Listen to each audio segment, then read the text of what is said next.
नमस्कार मित्रों, आज मैं आपको गौ में फेस मास्क बनाना सिखाऊंगा। फेस मास्क का बहुत उपयोग है, आप स्वयं इसका प्रयोग कर सकते हैं और ये फेस मास्क बहुत प्रभावी है क्योंकि ये एक अकेला फेस मास्क ऐसा है जो आपको 50 तरह की समस्याओं से निजात दिला सकता है, आपके सौंदर्य को बढ़ा सकता है। और यदि आप इस फेस मास्क का निरंतर प्रयोग करते हैं तो आपके चेहरे की आभा बढ़ती है, चेहरे का सौंदर्य बढ़ता है, चेहरे का जो रंग में भी निखार आता है। और सबसे बड़ी चीज़ है कि इस जो फेस मास्क के प्रयोग से आपके चेहरे पर जो कील मुहां से निकल आते हैं, पिंपल्स की समस्या खड़ी हो जाती है, या फिर उम्र से पहले झाइयाँ पड़ने लगती हैं, या काले धब्बे पड़ने लगते हैं, कालिमा छाने लगती है, या काले घेरे से उभर आते हैं, तो इन सब से एक अकेला यह फेस मास्क आपको निजात दिला सकता है। और सबसे बड़ी चीज़ इस फेस मास्क की यह है कि इस फेस मास्क का प्रयोग आप चेहरे के अलावा अपने गर्दन पर, अपने हाथों पर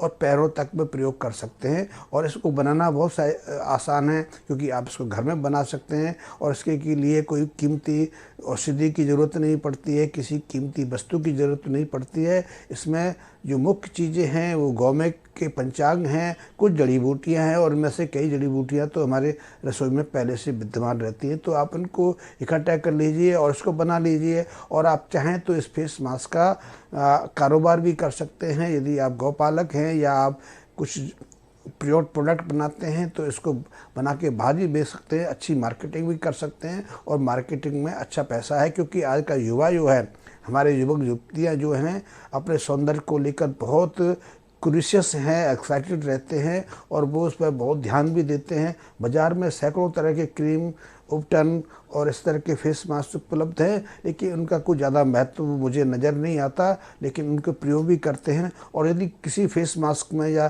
किसी ऐसे प्रोडक्ट में केमिकल है तो निश्चित ही वो दीर्घकाल प्रयोग पर आपको नुकसान ही पहुंचाएगा, क्योंकि मैंने देखा है कि ऐसे केमिकल आधारित फेस मास्क या उपटन आदि का प्रयोग करते हैं तो उससे चेहरे पर एक खुश्की सी पैदा होने लगती है, या फिर चेहरे की जो आवा है वो दबने लगती है, झुर्रियाँ पड़ने लगती हैं, या अनायास काले धब्बे उभर आते हैं। और यदि आप फेस मास्क का दोबारा इस्तेमाल नहीं करते तो आपको लगता है कि जैसे आपके चेहरे में कुछ कमी आ गई है। लेकिन जो मैं आपको बता रहा हूँ, पंचगव्य आधारित जो फेस मास्क का मैं वर्णन आज आपको बता रहा हूँ, तो उसके प्रयोग से ऐसे साइड इफ़ेक्ट नहीं होते और ये बहुत प्रभावी है। क्योंकि मैं कई सालों से अपने परिवार में भी इसका प्रयोग कर रहा हूँ और मेरे कई मित्र, कई मेरे रोगी मरीज़ जो मेरे हैं वो भी इसका प्रयोग करते हैं। और ये मेरा तो खोजा नहीं है, लेकिन मेरे मित्र जो कई वर्षों से आयुर्वेद और पंचगव्य पर काम कर रहे हैं उनका बनाया हुआ है। उसमें थोड़ा सा मैंने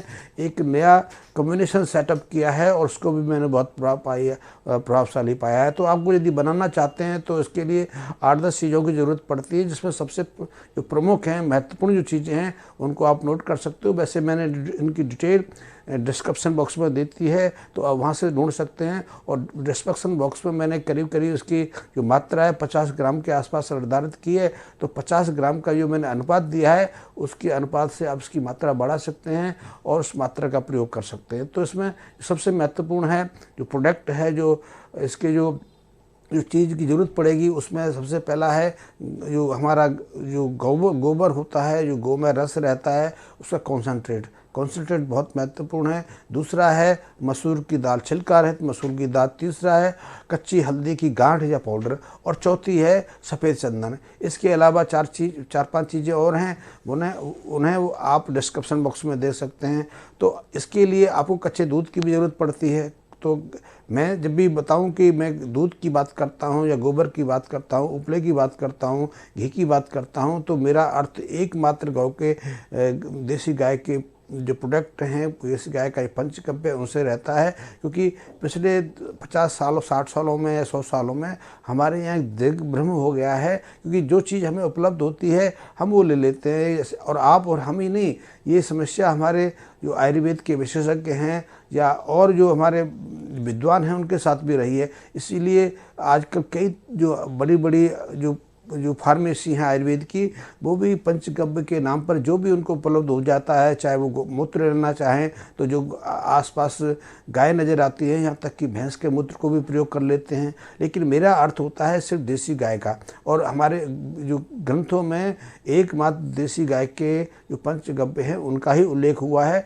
और वैसे भी जैसे हम देखें आज हमारे समाज में एक शब्द प्रचलित हो गया, ऐसी आज से 50-100 साल पहले ये एक भ्रम हमें पैदा कर दिया गया या भ्रम पैदा हो गया कि आज हम यदि डेयरी का दूध मिल जाए तो उसको भी दूध मान लेते हैं, पैकेट का दूध मिले तो उसको भी दूध मान लेते हैं, और जो भी कुछ सफ़ेद रंग का तरल मिल जाए तो हम दूध मान लेते हैं। लेकिन सभी में दूध जैसे गुण नहीं होते, और जो श्वेत चीज़ें हैं वो दूध नहीं होके नुकसानदायक भी होते हैं, और इसीलिए बीमारियां बढ़ रही हैं। पहले कहाँ बीमारियां होती थी, पहले लोग 100 साल तक निरोगी रहते थे, डॉक्टर का मुँह नहीं देखते थे, वैद्य कभी कभी उनको सलाह देते थे, उससे खाना आहार के साथ में और दूध के साथ में वो स्वस्थ रहते थे। लेकिन जब से हमें समझाया गया कि हमें लेना क्या है, खाना क्या है, हमें प्रोडक्ट कौन से उपयोग करने हैं, तब से बीमारियां बढ़ी। और आज तो हालत ये है कि कोई स्वस्थ व्यक्ति आपको आपके आसपास मिलता नहीं है।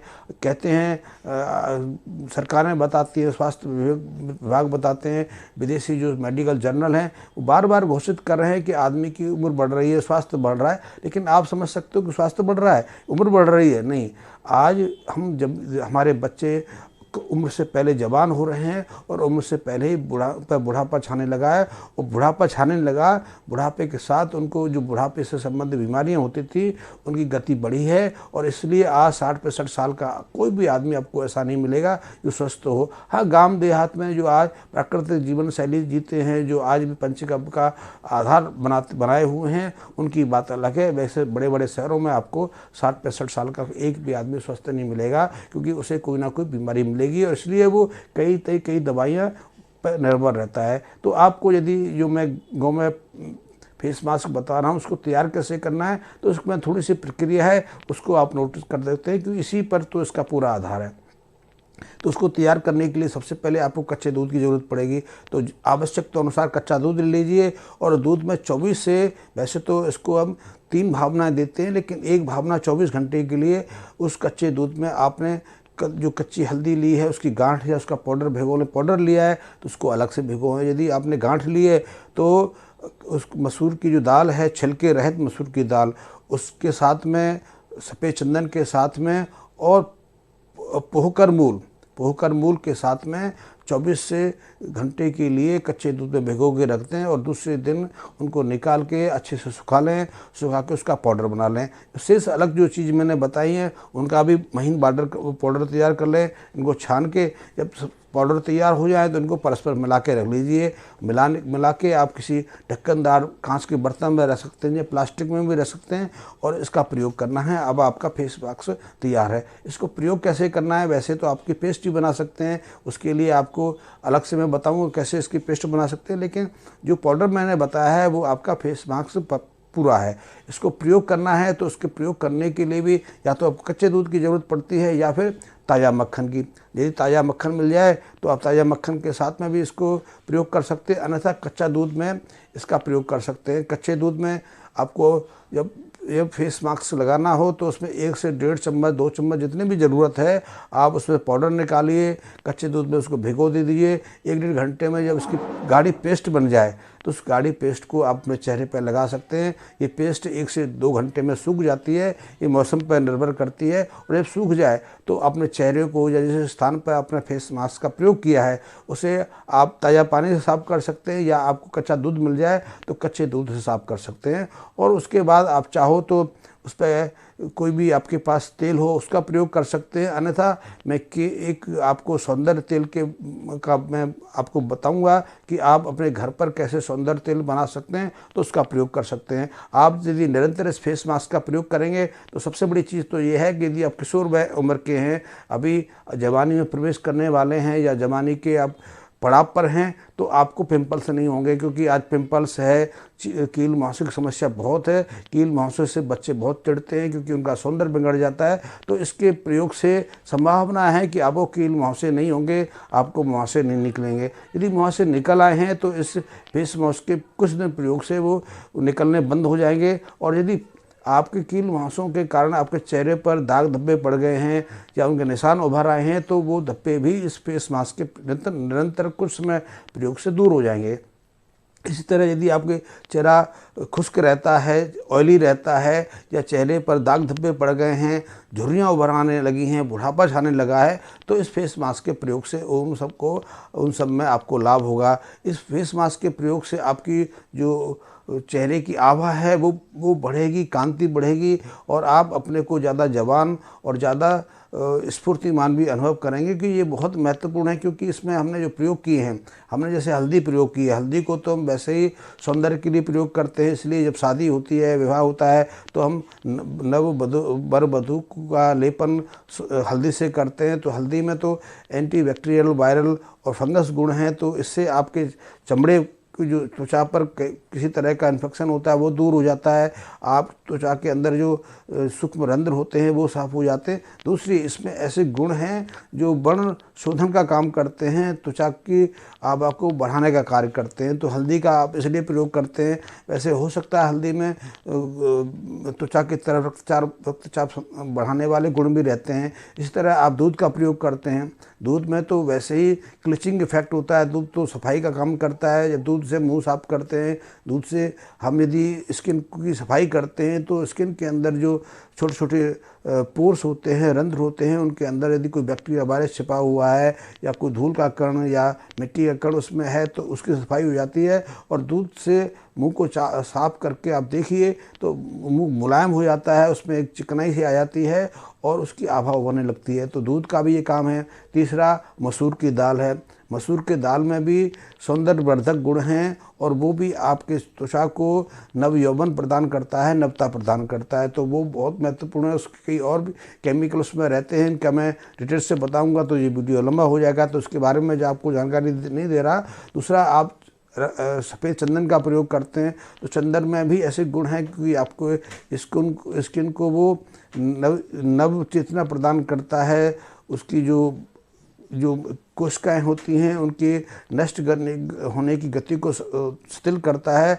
तो चंदन में तो वैसे भी अद्भुत गुण हैं जो आपको नया आभा प्रदान करते हैं। इसी तरह पोहकर मूल है। पोहकर मूल में तो ऐसे गुण हैं जो नष्ट होती हुई कोशिकाओं की गति को रोक देता है और कोशिकाओं को पुनर्जीवित करने में मदद करता है, तो वो उसका प्रयोग कर सकते हैं। वैसे सभी पूरे जो मिश्रण का प्रभाव देखें तो ये एंटीबैक्टीरियल, एंटीवायरल और एंटी फंगस है, इसलिए किसी तरह के इन्फेक्शन से बचाता है, और यदि इन्फेक्शन है तो उसको जल्दी से मुक्ति दिलाता है। तो आप इसका प्रयोग कर सकते हैं। इसीलिए कील मुहासों में ये प्रभाव भी है। क्लिचिंग इफेक्ट है, इसलिए स्किन को साफ करता है। जो आपके स्किन पोर्स होते हैं, स्किन के रंध्र, सूक्ष्म छिद्र होते हैं, उनकी सफाई करता है, इससे चेहरे के ऊपर आभा उभरती है। तीसरा, ये जो स्किन के त्वचा के नीचे की जो परत है उसमें फैट को डिपॉजिट नहीं होने देता। फैट डिपॉजिट से आपके चेहरे में बुढ़ापे की जो झलक उभरने लगती है, झाइयाँ पड़ने लगती हैं, तो झाइयों की गति को रोकता है, क्योंकि इन मिश्रण में कई ऐसे पोषक तत्व हैं जो स्किन की ज़रूरत की पूर्ति करते हैं। तो जो आपके चेहरे पर बुढ़ापे की आभा उभरने लगती है उसको रोक देता है।